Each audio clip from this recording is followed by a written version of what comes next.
जय हिंद दोस्तों। मैं हदीद खान, आपका अपने चैनल हदीद सर पर स्वागत है। दोस्तों, हम हमारे इतिहास का अभी सीरीज चल रहा है। इसमें हम लोगों ने पहला चैप्टर को पूरी तरह से कंप्लीट किया। आपको वहाँ पर पूरा देख लेंगे, एक भी नंबर आपको छूटने वाला नहीं है, चाहे ऑब्जेक्टिव हो या सब्जेक्टिव हो।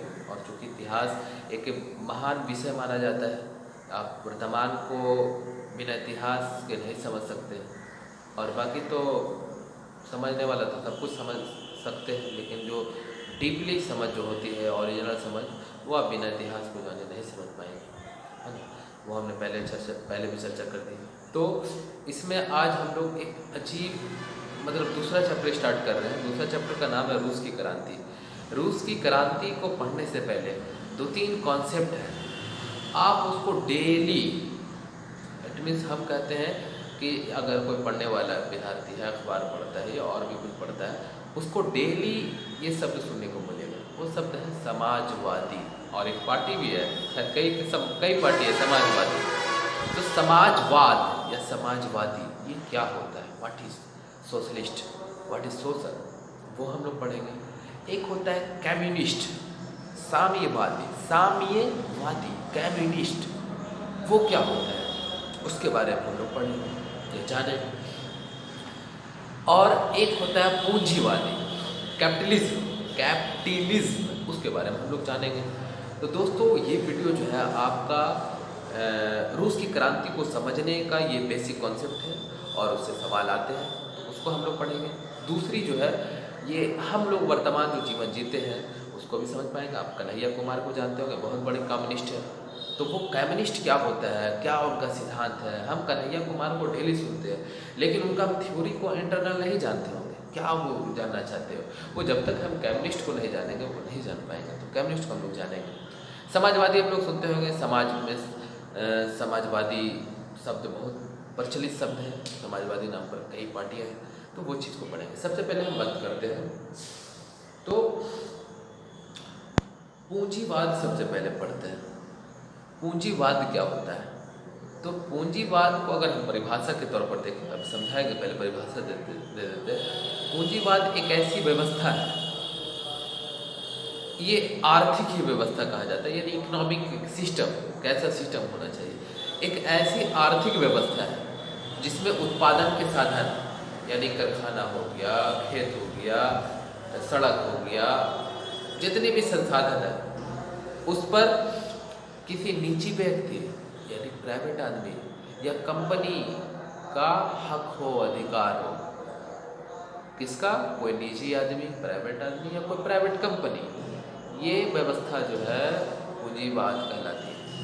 ओके, पूंजीवाद में कोई भी उत्पादन के साधनों पर किसका कब्जा रहता है? निजी व्यक्ति या निजी कंपनी। ओके, जैसा कि अमेरिका में है, ब्रिटेन में है। और आप जानते होंगे कि जहाँ पर निजी कंपनी और निजी आदमी होता है, वहाँ पर के लोग बहुत अमीर हो जाते हैं।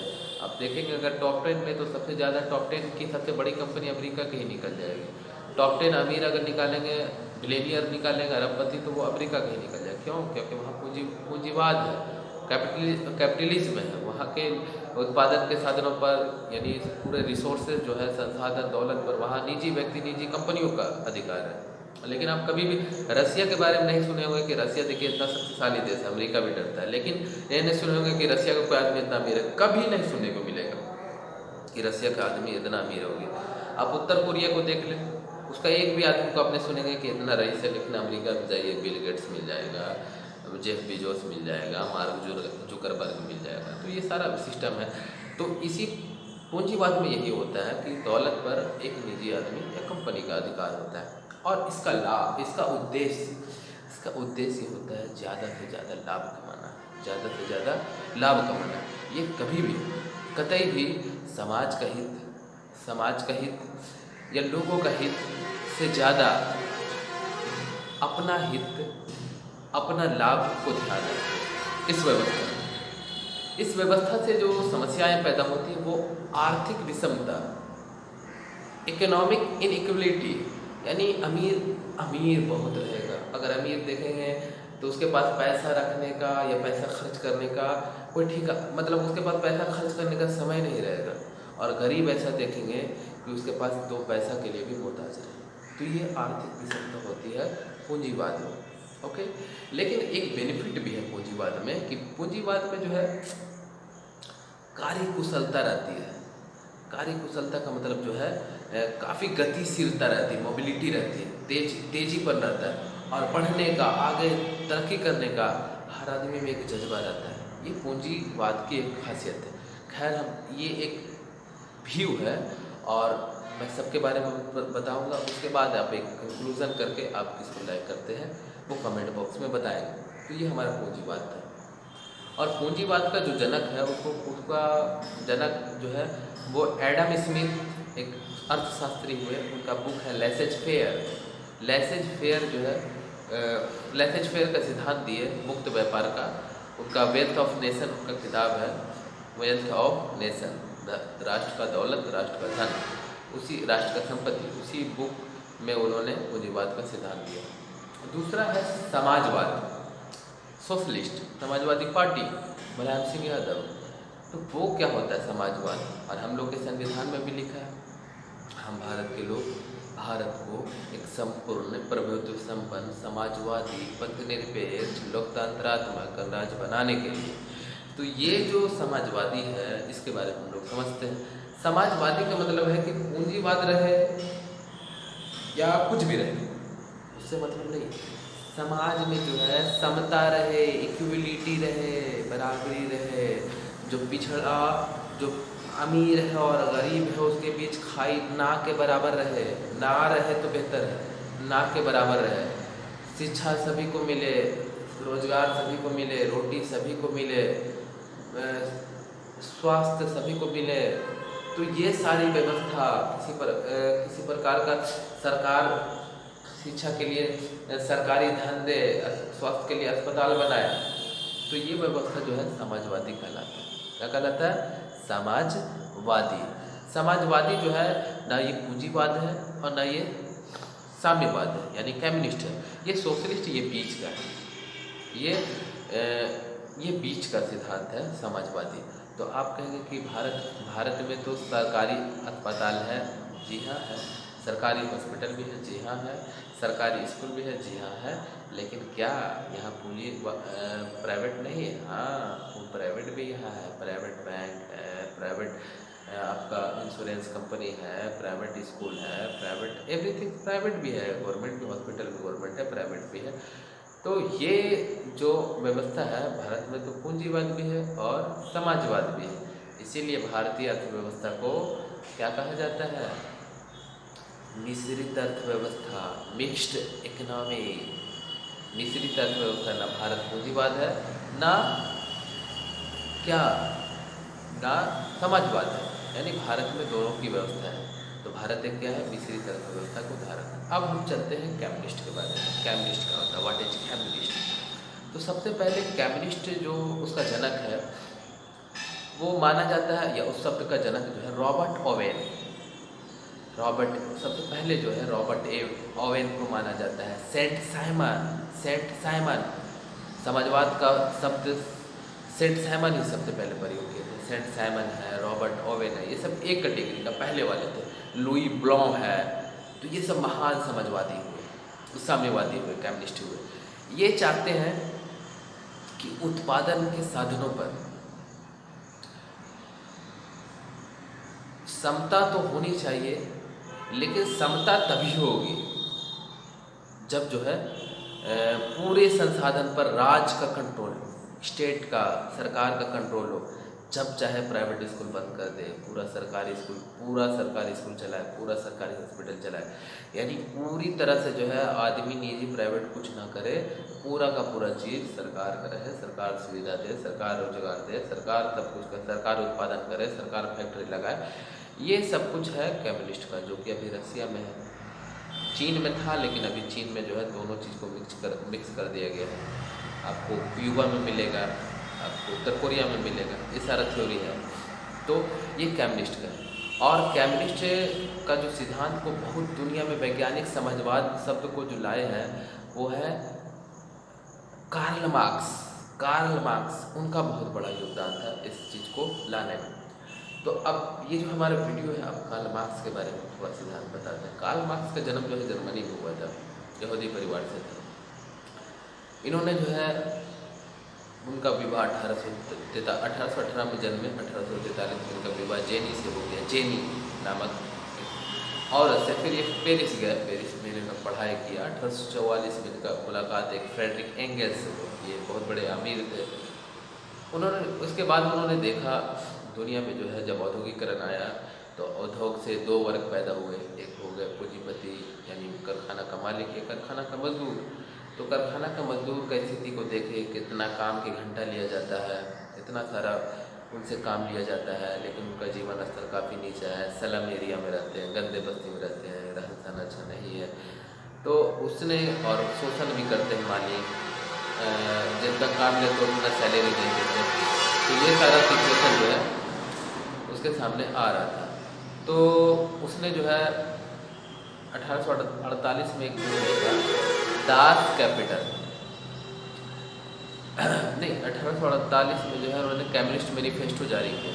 कम्युनिस्ट का जो मैनिफेस्टो घोषणा पत्र है जारी किया 1848 ईस्वी में, और उसी में नारा दिया, दुनिया के मजदूरों एक हो जाओ, तुम्हारे पास होने के लिए जंजीरों के सिवा और कुछ नहीं है। यानी तुम सिर्फ अब जंजीर को तोड़ सकते हो, खोना है तो तुमको सिर्फ जंजीर जो पैरों में जकड़ा हुआ है, और बाकी तुम्हारा कुछ नहीं खोएगा। दुनिया के मजदूर एक हो जाओ, सबसे पहली बार वहीं से मजदूर का हित दुनिया में उभर करके सामने आया। और आज कोई भी मजदूर के खिलाफ आवाज़ नहीं उठा सकता, क्योंकि दुनिया के मजदूर अब एक हो चुके। एक मजदूर के साथ अगर संगठित मजदूर के साथ कुछ होता है तो दुनिया के मजदूर एक हो जाते हैं। तो ये उन्होंने सिद्धांत दिए, और उनका सिद्धांत है, उन्होंने पूरे दुनिया के इतिहास की भौतिकवादी व्याख्या की। भौतिकवादी व्याख्या मतलब इतिहास जो है और बाकी चीज़ें धर्म उर्म से नहीं चलता है, उनका थ्योरी था। इतिहास धर्म से नहीं चलता, इतिहास जो है आर्थिक पैमाने से चलता है, यानी पैसा ही जो है इतिहास को चलाता है।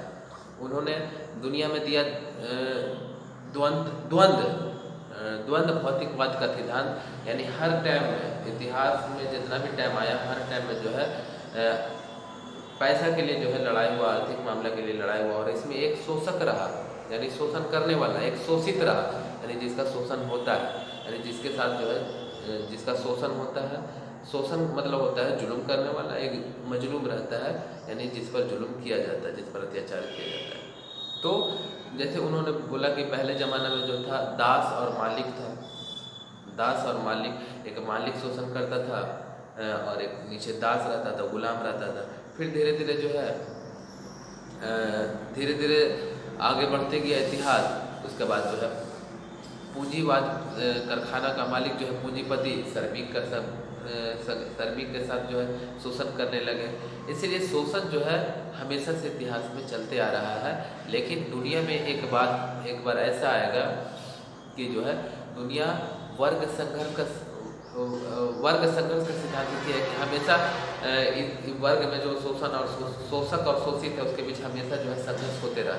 तो वर्ग संघर्ष का सिद्धांत, और संघर्ष से जो है वो इस सिस्टम को बर्बाद करते रहे। जैसे गुलाम सिस्टम बंद हो गया, तो ये सारा सिस्टम बंद करते रहे, और एक दिन ऐसा आएगा वर्गहीन का सिद्धांत दिए, यानी कोई वर्ग नहीं रहेगा, और दुनिया में जो है मजदूरों का प्रभुत्व, मजदूरों का अधिकार, मजदूरों का प्रभुत्व हो जाएगा, मजदूरों का ही सरकार रहेगा, दुनिया में मजदूरों का ही राज रहेगा। ये कार्ल मार्क्स ने सिद्धांत दिए।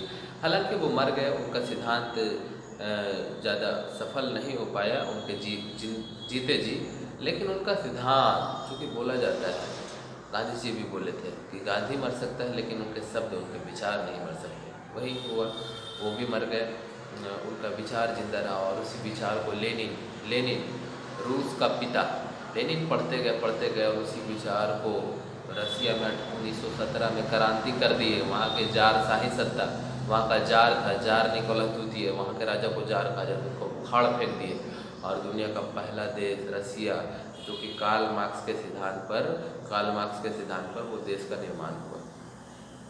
तो ये है कम्युनिस्ट।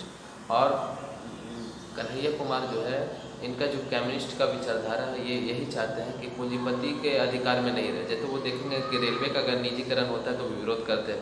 वो चाहते हैं कि बैंक हो, रेलवे हो, या कितना भी कोई भी संस्थान हो उसमें सरकार का कब्जा रहे, क्योंकि सरकार का अगर कब्जा रहेगा तो हम, अगर सरकार कुछ दिक्कत करता है तो हम वोट दे के उसको जवाब दे देंगे, लेकिन पूंजीपति कंपनी करेगा तो हम कैसे कर पाएंगे? तो हमारे ही आप लोग से कोई आदमी रहता है बन जाता है, हम उसका क्या उखड़ पाएंगे? लेकिन अगर सरकार रहता है हम उसको वोट दे के दिखा देंगे।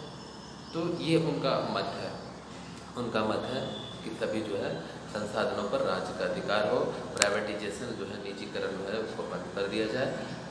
तो ये मोटा मोटी तौर पर ये कम्युनिस्ट था और सोशलिस्ट था और पूंजीवाद था। और कम्युनिस्ट का एक और भी थ्योरी है कि इसमें देश से ज़्यादा यानी भूमि से ज़्यादा व्यक्ति को सर्वोच्च माना जाता है। यही कारण है कि उसके लिए जो है व्यक्ति काफ़ी महत्वपूर्ण है। इसलिए कहीं भी देश में कम्युनिस्ट है तो उसको वहाँ के जो दक्षिणपंथी रहते हैं, यानी वहाँ के जो देश के कट्टरवादी राष्ट्रवादी रहते हैं, वो कम्युनिस्ट को देश विरोधी मानते हैं, क्योंकि वो राष्ट्र से ज़्यादा यानी भूमि से ज़्यादा व्यक्ति को महत्व देते हैं, व्यक्ति के स्वास्थ्य, व्यक्ति के जीवन शिक्षा को महत्व देते हैं। और कम्युनिस्ट जो है अपनी विचारधारा को लागू करने के लिए जो व्यक्ति का नेचुरली अधिकार है, मौलिक अधिकार है, उस पर ध्यान ना दे करके पूरे समाज, होल राज्य पर ध्यान दिया जाता है। होल स्टेट उसके लिए सर्वश्रेष्ठ रहता है। तो ये हमारा है। तीनों विचार आपको कैसा लगा हमें कमेंट में बताएं। कौन आपको अच्छा लगता है वो आपका विचार है, आप स्वतंत्र हैं। आपको कैसा लगा इसे शेयर करेंगे, लोगों को भी बताएंगे। तो जो है ज्ञान बांटने की चीज़ है, आप इसको बांटेंगे। तो हमारा वीडियो इतना ही रहा, उसके लिए बहुत बहुत धन्यवाद। Thank you very much.